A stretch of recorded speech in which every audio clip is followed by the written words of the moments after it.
हम पहली बार हमारे विद्यालय में इस स्मार्ट क्लास में हमारी सरकार की राजस्थान सरकार की योजना है कि प्रत्येक विद्यालय में डिजिटल पढ़ाई करवाई जाए, जिसके तहत राजस्थान सरकार ने मिशन स्टार्ट नाम से योजना शुरू की है। कौन सी योजना की है? Mission start. इसका उद्देश्य यह है कि राजस्थान के प्रत्येक सरकारी विद्यालय में इस डिजिटल बोर्ड के जरिए पढ़ाई की जाए।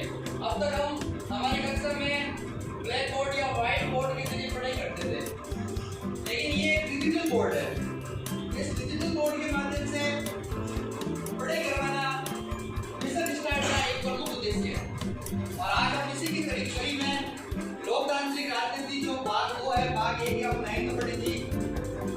लोकतांत्रिक राजनीति 2 का जो पहला भाग है सत्ता की साझेदारी, वो हम शुरू करने जा रहे हैं।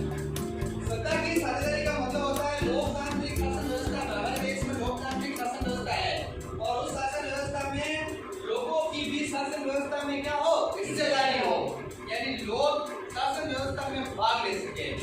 और इससे पहले आपको लोकतंत्र की परिभाषा आनी चाहिए। लोकतंत्र किसे कहते हैं? अमेरिका के राष्ट्रपति अब्राहम लिंकन ने लोकतंत्र की परिभाषा दी है। लोकतंत्र is for the people, to the people and by the people. लोकतंत्र जनता के लिए, जनता द्वारा, जनता का शासन है। इसमें जनता ही सरकार बनाती है, जनता ही शासन व्यवस्था संभालती है। या जनता प्रत्यक्ष रूप से भले शासन व्यवस्था में भाग नहीं लेती है, लेकिन अप्रत्यक्ष रूप से मतदान के जरिए चुनाव में भाग लेकर जनता अपने प्रतिनिधियों को संसद में, विधानसभाओं में चुनकर भेजती है। और संसद के विधायिका के जो प्रतिनिधि होते हैं, विभिन्न राज्यों के विधायिका विधानसभा इलाके, उसके प्रतिनिधि मिलकर क्या करते हैं, देश में शासन व्यवस्था को या राज्य में शासन व्यवस्था को सुचारू रूप से चलाते हैं। उसमें इसी प्रकार लोग हिस्सेदारी करते हैं। किसमें? शासन व्यवस्था, सत्ता किसकी है? लोगों की है। क्योंकि सत्ता में जो बैठे हैं वो कौन? लोगों द्वारा चुने गए प्रतिनिधि। लोग प्रतिनिधि किसके माध्यम से चुनते हैं?